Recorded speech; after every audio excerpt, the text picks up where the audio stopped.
Hi guys, welcome back to my channel, Your Canadian Lawyer. I'm Manbani Oridugul, and today we're going to be doing the NCA assessment together. So like you can all see, I've searched up the NCA website and let's check it out. Make the screen a little bit bigger on my end.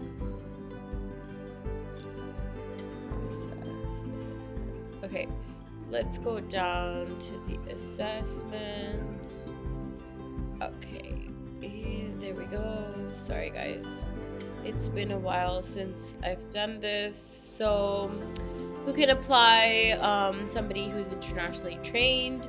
How to apply? Let's go on apply now. So a little bit details. They have a payment of 400 Canadian dollars plus taxes, so you guys have to do that. I am just gonna do the portion which is before the payment, just so you guys can see how it's done, and just to help you out. And some people have been sending me DMs on how to do this. I have never done it for anybody, but I did it in 2018 for myself, and the portal was a bit different. So let's just start with it shows up my details. Let's just create like an ID, be like ABC.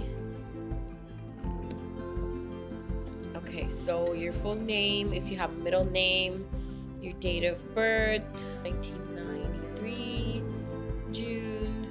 Okay.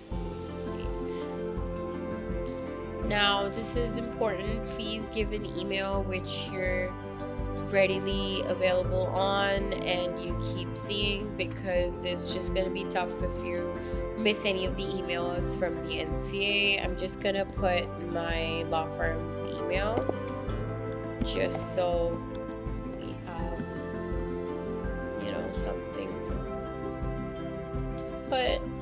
And info at pre-law, paste. Application number without spaces or slashes. I don't have an application numbers. I'm bad at this.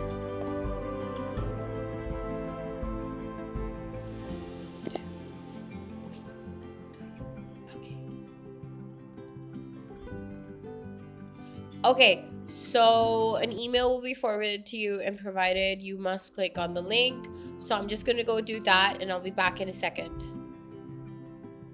So this is the link I clicked on, and it now has a few more tabs.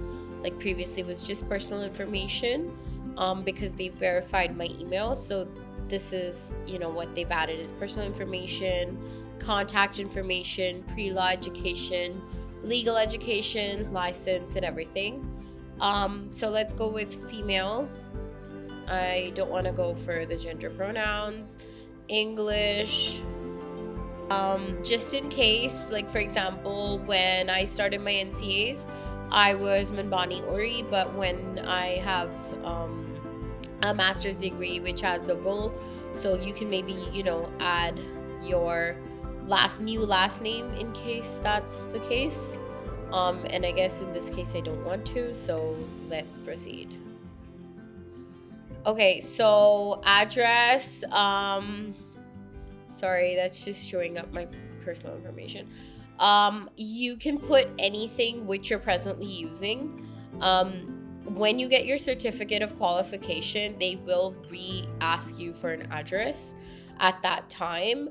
I would say what I did was I had one address from when I started the NCAs to the end. So you can always email them and tell them about the change of address, but